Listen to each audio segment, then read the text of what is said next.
Hello everyone, welcome back to my channel আৰু আজি মই আপোনালোকৰ বাবে এটি পিকল ৰেচিপি লৈ আহিছো আৰু হেতু হৈছে মান কচুৰ আচাৰ আৰু ইয়া মই মান কচু লৈছো এটুকুৰা আৰু মান কচু টুকুৰা এনেদৰে মই মাজেৰে ভাগ কৰি ইয়াক বাকলি গুচাই লবলৈ ওলাইছো আপোনালোকে জানিবই চাগে কিমানখিনি বাকলি গুচাই লব লাগে তথাপিও মই আপোনালোকক দেখুৱাই দিছো ঠিক এনেকুৱাকৈ আপোনালোকে বাকলিটো চেলাই লব আৰু এয়া মোৰ আইতাই মোক হেল্প কৰি দি আছে আৰু এয়া চাওক মোৰ মান কচু কেইটুকুৰা বাকলি গুছোৱা হৈ গ'ল এনেকুৱাকৈ মই সৰু সৰুকৈ দীঘলকৈ কাটি লৈছো আৰু আহক আমি এতিয়া মান কচু কেইটুকুৰা এনেদৰে ৰুকি লওঁ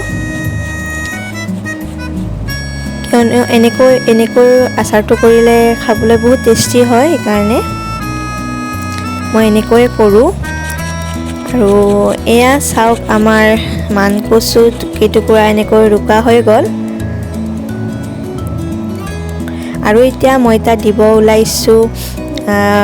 হালধিৰ গুড়ি আৰু হালধিৰ গুড়িটোৰ পৰিমাণ কিমানখিনি দিব লাগে আপোনালোক সকলোৱে জানিবই চাগে বেছিকৈ নিদিব আৰু এতিয়া মই তাত দিছো চিলি ফ্লেক্স মই ইয়াত 50 গ্ৰাম চিলি ফ্লেক্স যোগ কৰিছো আৰু চিলি ফ্লেক্সৰ ৰেচিপিটো অলৰেডি মোৰ ইউটিউব চেনেলত দিয়া হৈছে যদি আপোনালোকে চোৱা নাই তেনেহলে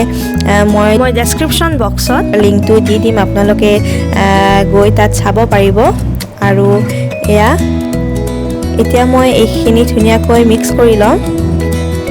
মই ইয়াত হেতাৰে মিক্স কৰিছো হাতেৰে মিক্স কৰা নাই কিয়নো যেহেতু কচু হয় হাত খুজাব পাৰে সেইকাৰণে মই ইয়াত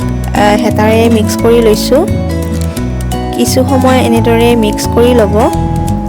আৰু মন কৰিব মই ইয়াত যেহেতু বহুত পৰিমাণত আচাৰ বনাইছো সেইকাৰণে মছলাখিনিও বহুত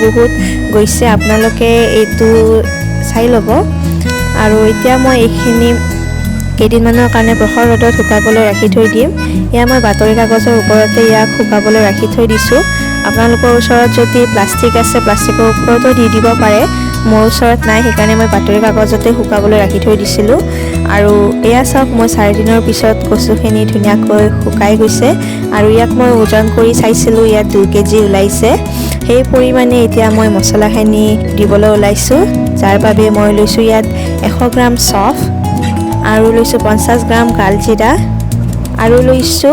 30 গ্ৰাম মান মেথি গুটি আৰু মই লৈছো 50 গ্ৰাম গোটা ধনিয়া আৰু 50 গ্ৰাম গোটা জিৰা যাক মই ধুই ৰ'দত শুকাই লৈছো আৰু আহক এতিয়া আমি মছলাখিনি ধুনীয়াকৈ ৰোষ্ট কৰি লওঁ তাৰ বাবে এখন পেনত মই মছলাখিনি দি এনেকৈ ৰোষ্ট কৰিবলৈ লৈছো মন কৰিব যাতে মছলাখিনি বেছি সময় ভাজি নলয় যেতিয়া মছলাখিনিৰ পৰা এটা ধুনীয়া সুগন্ধ ওলাব তেতিয়া আপোনালোকে ইয়াক নমাই ল'ব আৰু মিক্সিত গুড়া কৰি ল'ব এয়া চাওক মই মিক্সিত গুড়া কৰি ল'লোঁ আৰু মই ৰঙৰ বাবে ব্যৱহাৰ কৰিছোঁ কাশ্মীৰী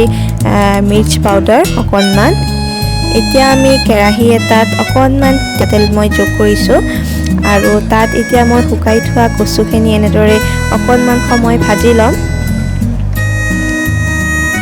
ধুনীয়াকৈ মিক্স কৰি ল'ব তেলখিনি যাতে ধুনীয়াকৈ কচুখিনিৰ গাত লাগি যায় তাৰ পিছতে মই এতিয়া তাত দিব ওলাইছোঁ সোৱাদ অনুসৰি নিমখৰ পৰিমাণটো আপোনালোক সকলোৱে জানিবই চাগে যিহেতু আচাৰ হয় আচাৰটো নিমখ বেছিকৈ লাগিবই আৰু মই লৈছোঁ 2 লিটাৰ মিঠাতেল যাক মই গৰম হ'বলৈ ৰাখি থৈ দিছোঁ আৰু তাত মই কাশ্মীৰী মিৰ্চখিনি এনেদৰে দি তেলখিনিৰ লগত মিক্স কৰি লৈছোঁ মিক্স কৰা হোৱাৰ পিছতে এতিয়া মই তেলখিনি ঠাণ্ডা হ'বলৈ দি তাত মই 2 কাপ ভিনেগাৰ যোগ কৰি দিছোঁ মন কৰিব ভিনেগাৰখিনি তেলখিনি ঠাণ্ডা হোৱাৰ পিছতে যোগ কৰিব ইয়াৰ পিছত মই ভাজি থোৱা কচুখিনিত এনেদৰে তেলখিনি যোগ কৰি দিছোঁ আৰু মিক্স কৰি দিবলৈ ওলাইছোঁ ধুনীয়াকৈ মিক্স কৰি দিব যাতে মিঠাতেলখিনিৰ লগত ধুনীয়াকৈ কচুখিনি মিহল খাই যায় আৰু ইয়াৰ পিছত মই গুড়ি কৰি থোৱা মছলাখিনিও যোগ কৰিছোঁ আৰু এনেদৰে মিক্স কৰিব লৈছোঁ ধুনীয়াকৈ মিক্স কৰি ল'ব মছলাখিনি আৰু তেলখিনি আৰু কচুখিনি ধুনীয়াকৈ মিক্স হৈ যায় তেতিয়ালৈ মিক্স কৰি ল'ব। আৰু আমাৰ আজিৰ মান কচুৰ আচাৰটো ৰেডি হৈ গ'ল। মই আপোনালোকক এটা বাতিত ছাৰ্ভ কৰি দেখুৱাই দিছোঁ। দেখিছেনে কি ধুনীয়াকৈ তেলখিনি ওপৰত উঠি আহিছে। যদি আজিৰ এই আচাৰটো ভাল লাগিছে তেনেহ'লে ঘৰত আপোনালোকে নিশ্চয় বনাই চাব আৰু মোক কমেণ্ট কৰি জনাবলৈ পাহৰি নাযাব আৰু লাইক কৰি দিবলৈ পাহৰি নাযাব। আৰু আগলৈ আকৌ নতুন ভিডিঅ'ৰ সৈতে লগ পোৱাৰ আশাৰে আজিলৈ ইমানখিনিয়েই। ধন্যবাদ। Have a good day.